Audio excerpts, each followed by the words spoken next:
everybody. My name is Kristen Manners, and this is a special edition of Targeted.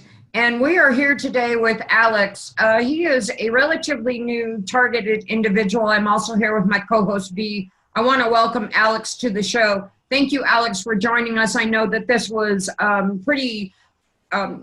well, it was not planned. So thank you for joining us, and welcome to the show. Thank you for having me. No problem. And Alex here is a friend of mine. I guess he's going to be the first guest I've had on all three of my running shows. He's already been a guest on the Red Pill Hardcore TV show. He's already been a guest on Family Case Files TV show. Now he's here on Targeted. Why? Because he is a multifaceted case. Yes, he's had his general experiences, which, you know, we've addressed on Red Pill Hardcore, and a lot of his issues, his current issues, stem from his ex-wife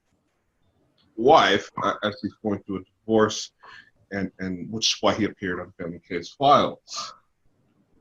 Now, the reason why he's on Targeted is because after going through these horrible experiences, he's experiencing remote torture, remote electronic torture. So, Alex, I don't know where we should start with this. I would suggest just everyone watch the two previous episodes, and I'm pretty sure we'll release all these together. But watch the previous two episodes. But you really caught me by surprise one day when you were telling me on the phone that you were being raped in your room. Yeah, I was. I was renting an apartment, and I finally got a pretty good job, and things looked like they were looking up for me. Then some neighbors moved into my building, people that I just respected as neighbors. I went over and met them.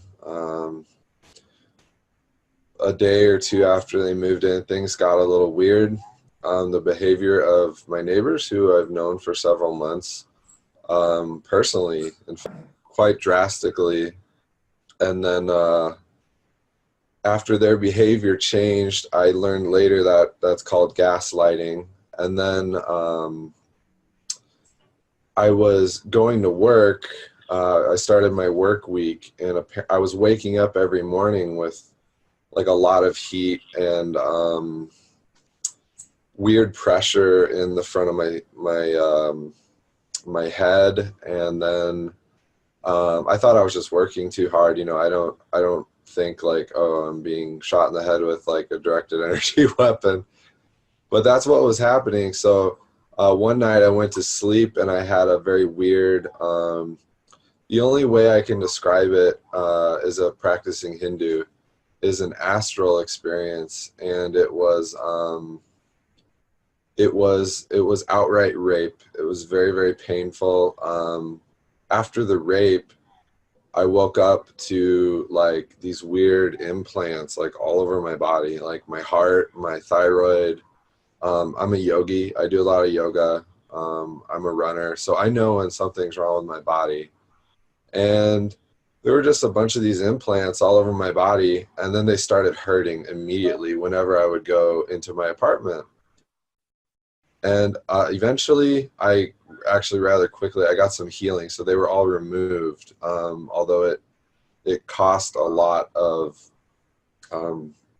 what I now know is loosh.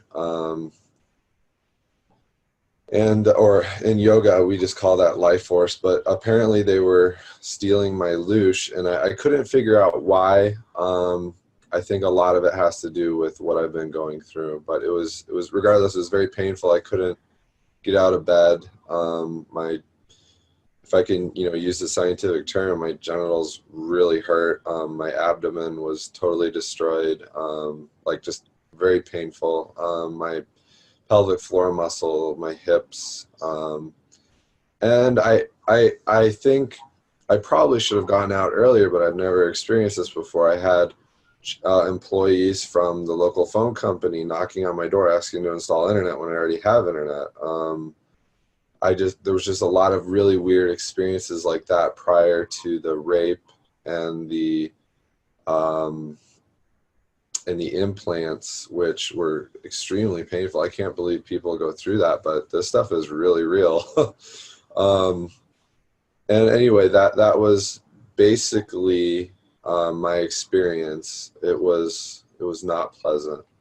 And Kristen, I know you had your experience a little bit with this, and thinking back, rape, the definition for a man, at least on an individual basis, can vary.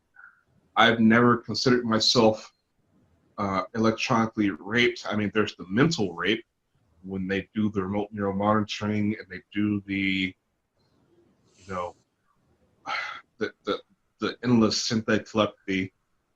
And I have actually had many experiences where, let's say, I have a very important phone call with a lawyer, or a very important phone call, or just something extremely important to do, something damaging.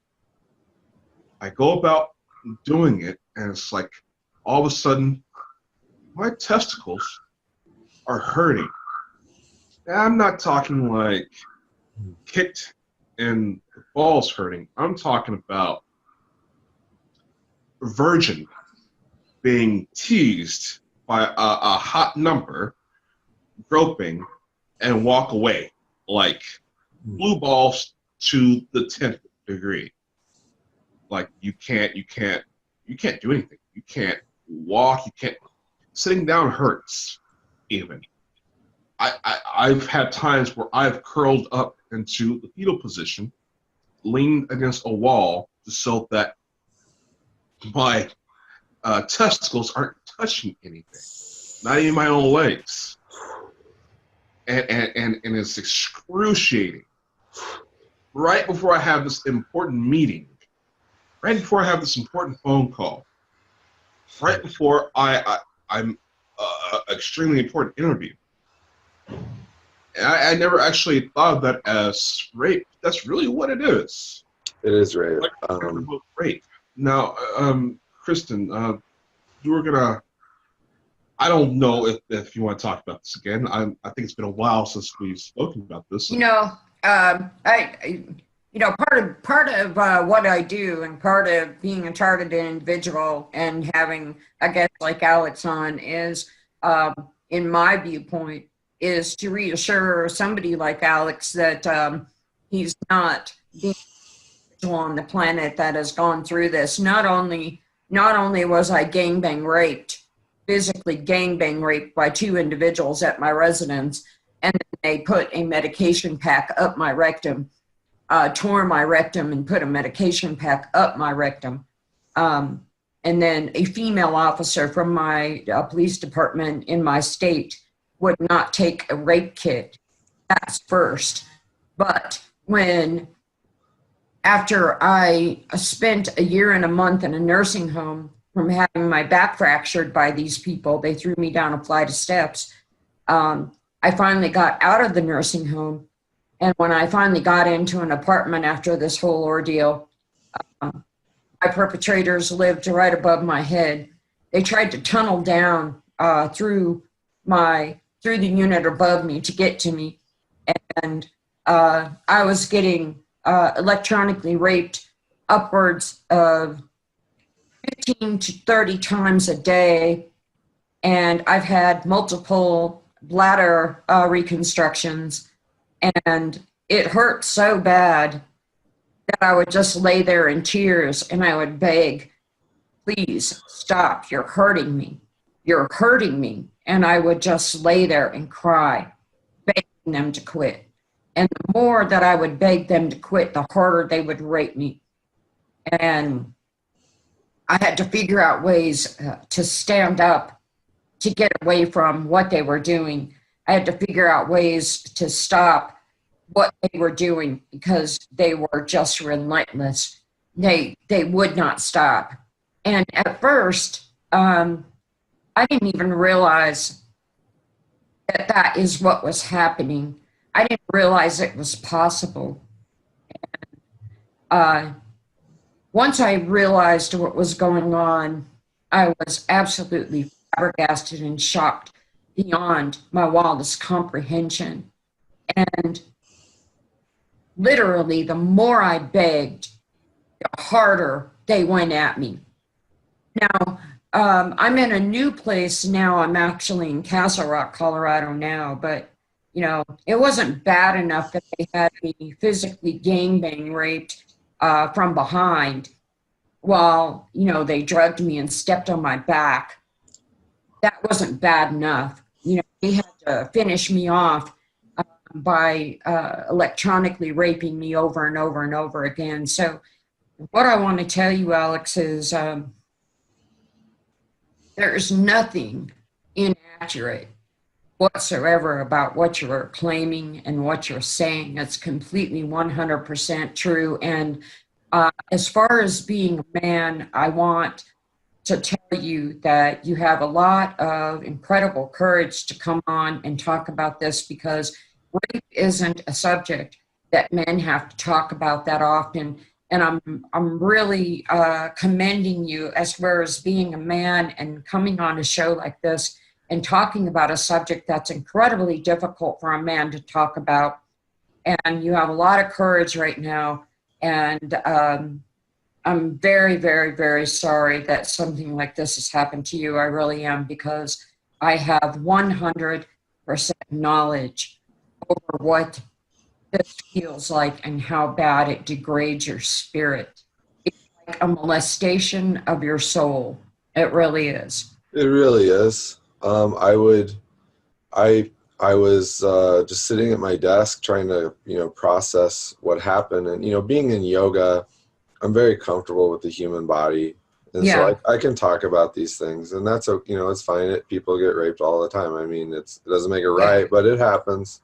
Yes, it does. I did not expect it to happen to me. I would agree it is a violation of the soul. I mean, I was sitting at my desk trying to process what happened, and, you know, I'm shedding tears that, you know, I'm not crying, but like, it was like my soul was crying. Absolutely. And yeah, it's just the only way I personally could explain it is just the times we're living in. There's just a lot of evil, and there are a lot of evil people who will sell God at cost to get whatever they want at the expense of their own souls. So, I mean, I really You're feel exactly worse. right. I feel worse for them just because they are really damning themselves by treating people like that. That is really messed up.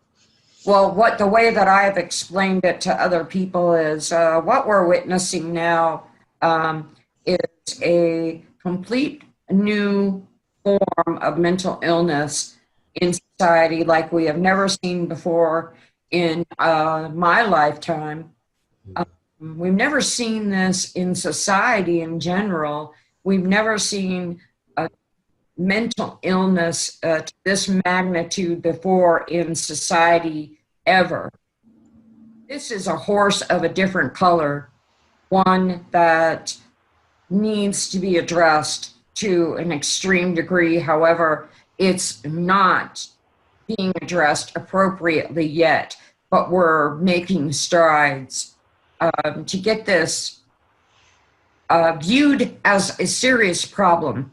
When you start having crimes like these that are being committed that are not being punishable by authorities, that is a problem. It is a serious problem. I would agree, especially with the mental illness part. I would say a lot of these people are on pretty heavy drugs. I could tell right away when one of these men moved in. He was a pretty serious alcoholic. I can see that there's a lot of there are a lot of people in the world who are on way too many medications. There are people who don't take care of their bodies the way they should, and consequently, when you're mistreating your body with substance abuse or with pornography or with any kind of bad thing like that, it's going to turn the individual who struggles with those things into a monster, and they're going to make bad choices. They're going to become what I now know as a perp. They're going to rape people. They're going to harm people. It's not just like a mental illness. It's really a spiritual sickness, and these people are lashing out at those around them, and it's really messed up. Definitely. Exactly. And it's not so much that that this psychopathy within the ruling class is a new thing. There's Not evil men. There's always been psychopaths who are in some aristocratic seat, some political seat, some military position of power. These people have always existed. What has changed is the technology. Now you have the technocracy now, which is what we all live under. It's a technocracy. Remote control. You know, if you're a whistleblower, you know, you need to talk to a lawyer, you need to call somebody. All of a sudden, your phone no longer works, or your computer's been hacked. Your router's been burnt up. If you are having, you know, online relationships, you know, all of a sudden there's a fake profile put in front of your profile to get messages and send messages back. Oh, all of a sudden this person no longer wants to talk to you anymore. Now you're all alone. We've given these people too much power when it comes to the technology. I would agree. Absolutely. I was going to say, though, hold on, let me finish. And when you talk about the addiction, this is heavy addiction. Now, they want to, it's really sick in the psychosis. They want to, you know, these are sterile robots who want, they'll pick on people who have addictions, alcoholism or anything else, and they'll pick on these people. They'll think, oh, they've justified it. Some of them have justified it in their own heads that, oh, we're going to harass this person so they stop drinking or they stop doing these drugs, because a lot of this targeting is done in the name of drug program, sort of a forced rehab on a person. Yeah. I've seen instances of this, but Yeah. someone asking their psychopathy and their own addiction, how far can we push this person? How much can we mess with this person? How far? Let's do everything we can to this person. And the drug in this scenario is the power that they're trying to wield. Whatever lame justification they can use it for. I would agree with all of what you said, but several things in particular. There is way too much technology in the hands of people who are abusing it. I have, this is one of my certs. I have more than this, and I want people to know that what V here is talking about is very real. I am very qualified to, I could build a data center if I wanted. It would be no problem for me. And I don't know, I mean, I understand how these individuals would get access to such technologies. There's no real oversight for what they have. But like V was talking about, profiles being edited, phone calls being interrupted, this technology exists.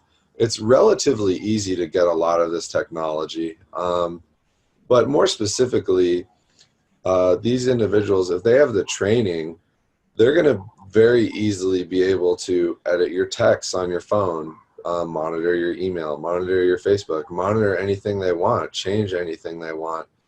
And the fact that they do it for really either no reason or as an act of power or whatever it is that gets them off or gets them paid, is astoundingly egregious. And it is, Yes. yeah, it is really egregious, and there needs to be somebody who can keep those kind of people in check. Yes, absolutely. I don't know. I mean, we have such a large country.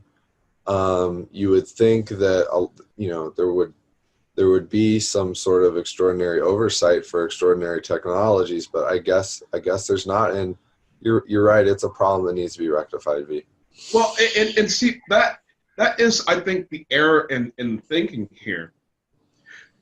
The problem with the oversight is that the oversight is more corrupt than the actual ordeal. Okay, you have police departments that can go outside with stingrays and intercept phone calls, see if you're doing drug deals, whatnot.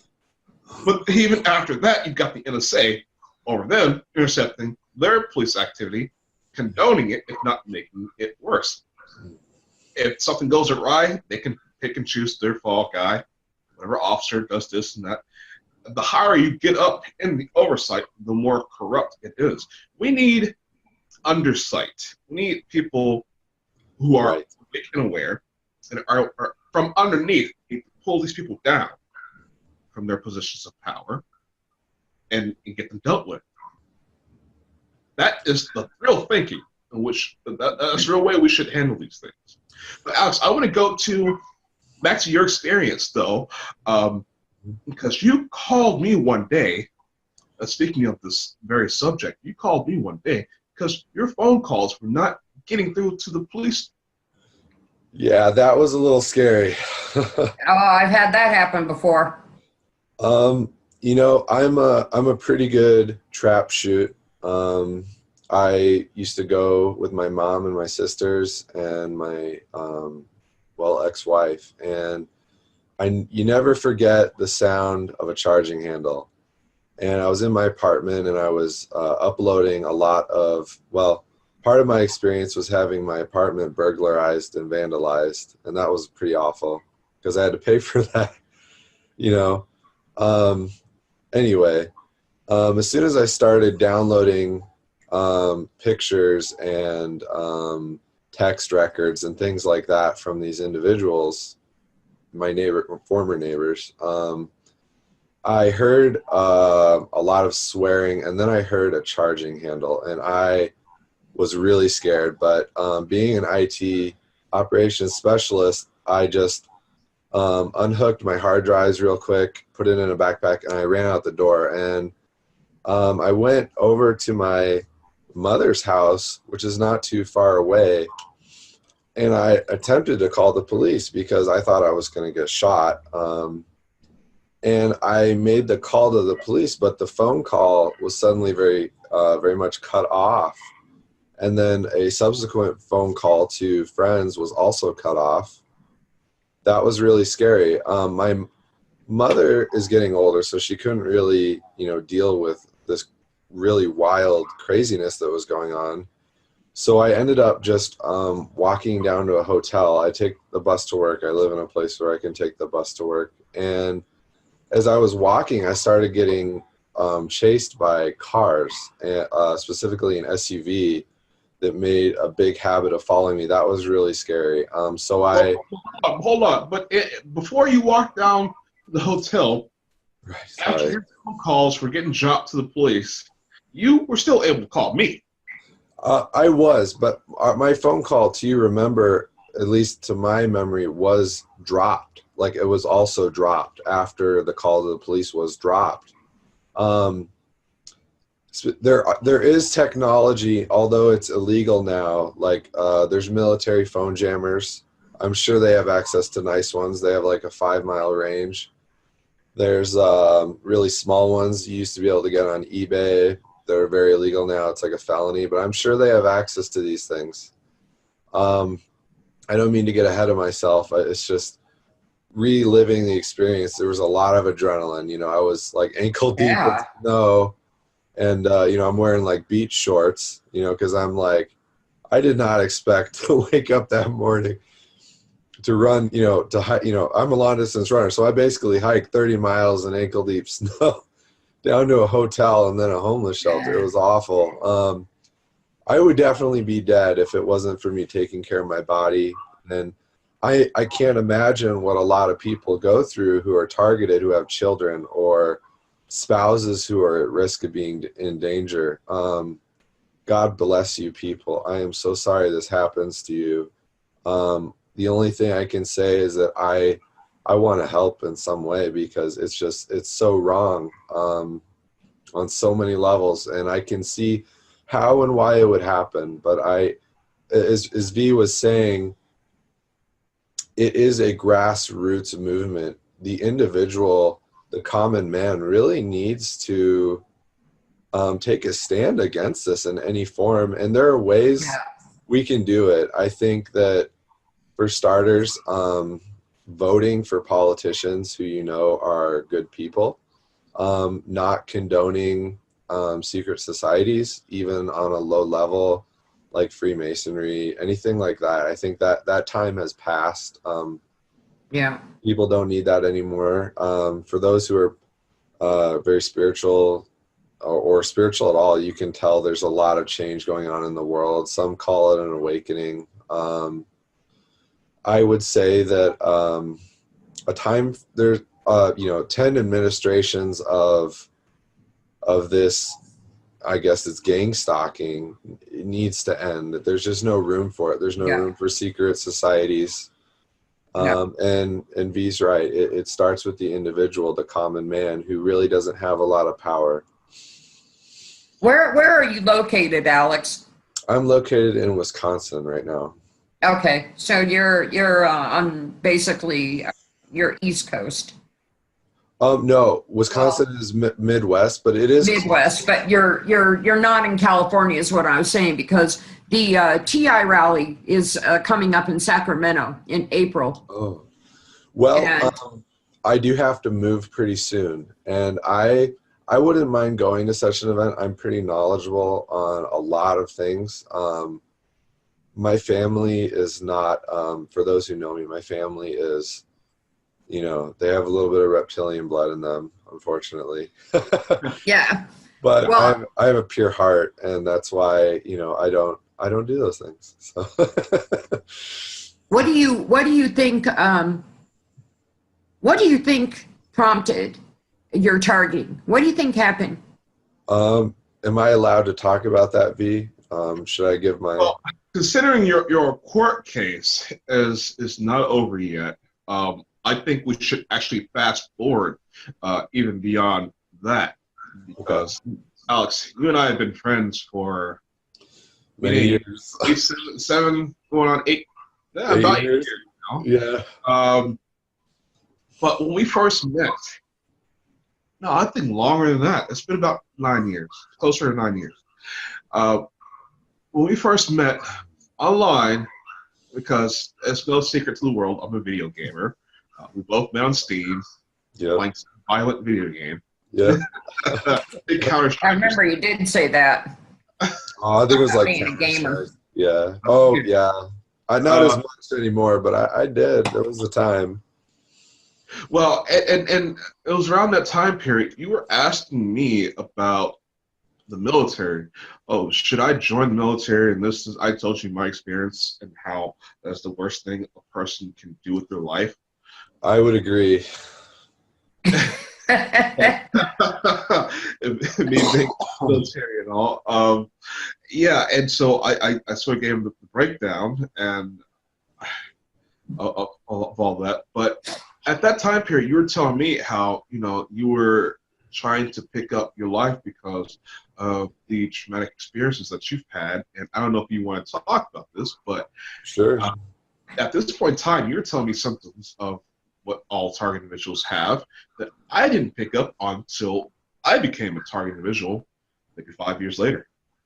I can talk about that a bit. I experienced a lot of, I was a very spiritually advanced child, and I dealt with that as best as I could. Now, I would agree, there were a lot of things that I picked up on recently when I realized this targeting individual stuff is super real, and I'm definitely targeted. There is a lot of spiritual attack that happens in the youth of children who are very advanced or targeted or whatever. And the child is in no way going to be prepared for those things. And these things that they do to these children is unconscionable and really it will permanently affect the Well, Alex, yeah. we might have to edit this part out, but I'm talking about the whole hearing the voices of God and the making you think that you're a prophet, and then subsequently being thrown on a ton of psychotropic drugs. I could talk about this a bit. Specifically, my knowledge of the voice to God technology was, I thought it was like a collective or something, like just talking to like a collective. I'm a pretty spiritual individual, but it's like a sounding board or a collective or something. I guess that's the best way to describe it, is like you think something and then a thought that's usually negative is brought back to the individual. And I'm very mentally strong. I'm a very spiritually strong person. You know, I can handle these things, but children who go through these things like I went through when I was in middle school, they will not be able to handle or understand what is going on. During middle school, I experienced a lot of, during my childhood, if it's okay, I'll talk a bit about my childhood. I experienced a lot of... It's fast to hit the bullet points. The show's only so long. Sure, I will hit the bullet points real quick. I experienced, because of my blood, you could say, I guess, I experienced a lot of sexual violence as a child, and in middle school, they had me on like 16 and a half different pills a day, you know, for post-traumatic stress disorder. And I got to be honest, that's not right. And that was not helping me after going through what I went through. Yeah, again, all I can say is what they do to these children is unconscionable. Most will not survive if they are targeted, and that's why it's so important for us to stand up for these children. One of the most disgusting and despicable things to me as a targeted individual is the fact that these people cannot just stop at targeting adults. You know, it's hard enough for an adult to deal with this, but they got to go after kids. Yeah. Now, that to me, that right there says everything you'll ever want to know about these people. Well, the targeting the adults is the experimentation and in kill zone. That's the soft kill program. Whatever data they collect off of the adults, they use to control the children. See, it ends off the kill, but begins with control. Whatever and however they do it, it's putrid. They're putrid. They're disgusting. It is wrong. And to use a child for anything like this, to take away their innocence in this fashion, is beyond contempt. Well, I agreed. And Alex, I want to thank you for definitely coming on and telling your story. The rest of your story. I'm sorry it had to be over 3 different TV shows. Exactly. But you set a record in being the only guest to hit all 3 of these TV shows. I hope to do more in the future. I mean, this has got to stop. This has got to stop. This is really bad. This is going to mess our entire country up. Yeah. Yeah. Well, I do want to thank you very much, Alex, for coming on, and this has been a special edition of Targeted. Thank you again for joining us. My name is Kristen Manners. Thank you again.